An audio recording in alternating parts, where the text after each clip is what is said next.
নমস্কার বন্ধুরা, সবাই কেমন আছেন? আশা করি ভালো আছেন। সুজাতা সুজন ইউটিউব চ্যানেলে আপনাদের সবাইকে স্বাগত। আজকে একটু অন্যরকমের ব্লগ নিয়ে চলে এসেছি বন্ধুরা। আশা করি ভালো লাগবে ব্লগটি। সকাল থেকেই ব্লগটি স্টার্ট করলাম। সকালে স্নান করে, শীতকালে সবচেয়ে বড় কাজ কি বলুন তো? স্নান করা। আর স্নান কমপ্লিট করে সকালের যেসব কাজকর্ম থাকে, ঘর মোছা, বাসন মাজা, এগুলো কমপ্লিট করে নিয়ে ঠাকুর পুজো দিতে চলে এসেছি। সারাদিনের মধ্যে সবচেয়ে বড় কাজ কি থাকে বলুন তো? কখন সকাল সকাল স্নানটা করব আর ঠাকুর পুজো দেব। তো স্নান আর ঠাকুর পুজো হয়ে গেলে অনেক বড় কাজ, এই দুটো কমপ্লিট করা থাকলে এবারে রান্নার দিকে চলে আসার জোগাড় করা। তো আজকে গাছের পাকা পেঁপে পেড়ে নিয়ে ঠাকুরকে পুজো দিলাম। ঠাকুর ঘরে দিলাম, প্রসাদ তো আমরা খাবো আর ঠাকুরেরও পুজো দেওয়া হয়ে যাবে। গাছের পেঁপে পেকে গেছে, তো সেই পেঁপে আজকে পুজো দেওয়া হয়েছে। আর একটু ধুনো দিয়েছি সব জায়গায়। তো আমি ঠাকুর পুজো দিচ্ছিলাম আর ততক্ষণে মা সকাল সকাল রান্না বসিয়ে দিয়েছে আজকে।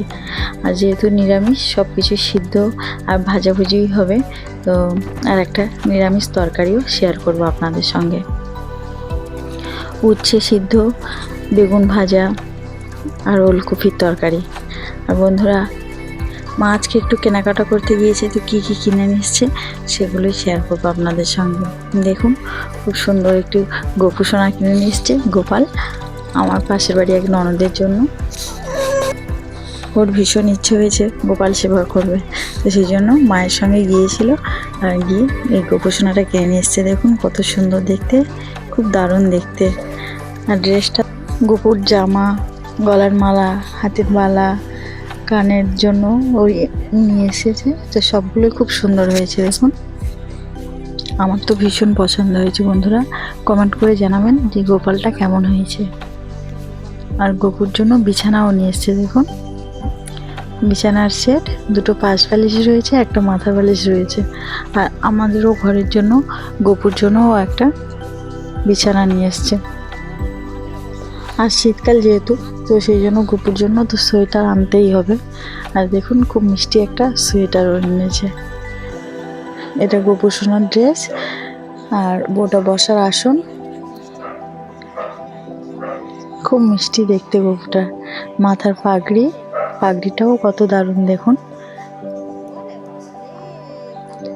খুব মিষ্টি লাগছে দেখতে। আর নীল আর সাদা একটা সোয়েটার নিয়ে এসছে।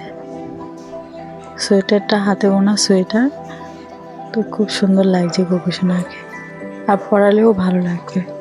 সব বাড়িতে গোপাল আছে, তো ওর ভীষণ মনে ইচ্ছে হয়েছে যে গোপাল সেবা করবে। সেই জন্য খুব বাড়িতে বায়না করছিল, তো মায়ের সঙ্গে গিয়েছে, গিয়ে এই গোপালটা কিনে নিয়ে এসছে। গোপালের কানের রিং, পুরো গোপালের পুরো সাজ নিয়ে চলে এসছে। আর এই বিছানাটাও তো খুব সুন্দর।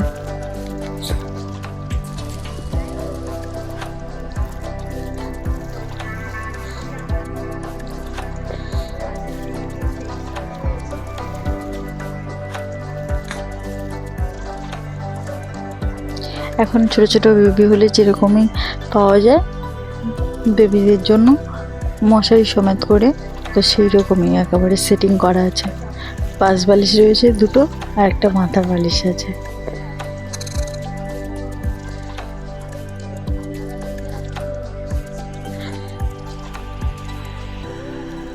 গোপালটা পেয়ে ভীষণ খুশি, গোপুসোনা নিয়ে বাড়ি যাচ্ছে। আর আমাদের কাজুবাবুর জন্য আজকে মা কিনে এসছে। কাজু সোনার শীত পড়ার আগে থেকেই শীতের জামা অনেকগুলো হয়েছে, তো তার সত্ত্বেও বাড়ির যেহেতু সবচেয়ে ছোট মেম্বার, সবাই ভীষণ ভালোবাসে, তো প্রত্যেকে একটা না একটা ড্রেস আনে। আর শীতকালে অনেক কটা জ্যাকেট, সোয়েটার, টুপি, মোজা এগুলো তো আছে। তার সত্ত্বেও মাও আজকে গিয়েছিল, ভালো লেগেছে। আজকে একটা হনুমান টুপি নিয়ে এসছে ওর জন্য। ও একদম টুপি মাথায় দিতে পছন্দ করে না, টুপি মাথায় দিলে খুব বিরক্তি হয়। তো হনুমান টুপি নিয়ে এসছে, জ্যাকেটও নিয়ে এসছে আর এই লাল চাদরটা নিয়ে এসছে। তো লাল চাদরটা ভীষণ পছন্দ হয়েছে, খুব ভালো। সব কটাই খুব সুন্দর ছিল। ঠাকুর ঘরে অনেক বাসন, মানে অনেক কটা থালা অনেকটা ক্ষয়ে গেছে, পাতলা হয়ে গেছে। গ্লাসও অনেক কটা ভাঙা ছিল, তো সেগুলো সব নিয়ে গেছিলো মা চেঞ্জ করার জন্য। আর একেবারে গোপুসোনাটাও কিনে নিয়ে এসছে। আর কাজুবাবুর জন্য একটা জ্যাকেট আর টুপি। হনুমান টুপি হলে কী বলুন তো, আর খুলতে পারবে না। এমনি টুপি দিলে না ও টেনে টেনে টেনে খুলে ফেলে, আর হনুমান টুপি পরিয়ে দিলে আর খুলতেই পারবে না। বাইরে বেরোনোর জন্য সকালবেলা তো বাড়িতে থাকতেই চায় না, বাইরে বেরোনোর জন্য প্রচুর বিরক্তি করে। তো সেই বাইরে বেরোনোর জন্য সকালবেলা যেহেতু অনেকটাই কুয়াশা পড়ে, তো বাইরে বেরোনোর জন্য হনুমান টুপিটাই বেস্ট। তো বন্ধুরা, কেনাকাটার পর্ব কমপ্লিট। কী কী কিনে নিয়ে এসছে সবই দেখালাম। আর এখন চলে এসেছি রান্নাঘরে। তো আজকে ওলকপি, আলু, মটরশুঁটি আর ডালের বড়ি দিয়ে একটা তরকারি হবে, আর ডাল হবে। আর আগেই তো দেখিয়েছি যে উচ্ছে সিদ্ধ বেগুন ভাজা। তো ডালে ফোড়ন দেওয়া হচ্ছে ধনেপাতা, টমেটো, কাঁচা লঙ্কা, ধনে জিরের গুঁড়ো আর শুকনো লঙ্কা, তেজপাতা, 5 ফোড়ন। এইদিকে ডালে ফোড়নটা কমপ্লিট করে নিয়েছি। আর ওইদিকে ততক্ষণ ওলকপির তরকারিটা কীভাবে করব সেটাই শেয়ার করবো আপনাদের সঙ্গে, পুরো রেসিপিটা। নিরামিষ তরকারি। তো ওলকপিগুলো ভালো করে ভেজে নিয়েছি, দেখুন একদম লাল লাল করে ওলকপিগুলো ভেজে তুলে নিয়েছি। আর এবার তরকারিটা চাপিয়ে দেবো।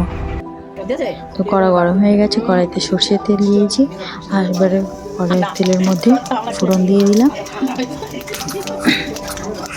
আর এই ফোড়নের মধ্যে ডালের বড়িগুলো ভেজে নিলে না, ফোড়নের স্মেলটা ওই ডালের বড়ির মধ্যে থাকে।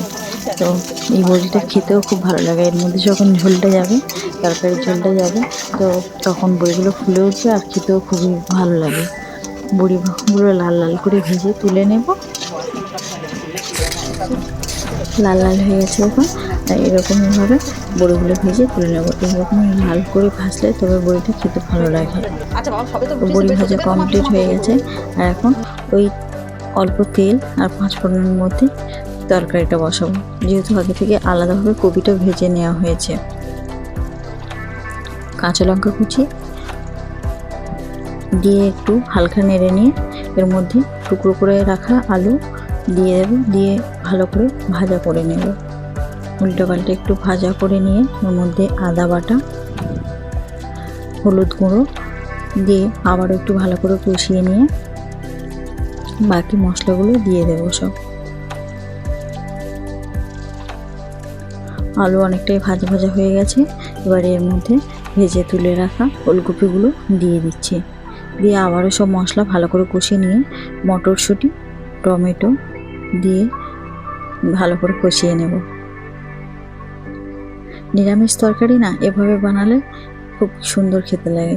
আর শীতকালীন সবজি তো আরও খেতে ভালো লাগবে। তো সব মশলা কষানো কমপ্লিট।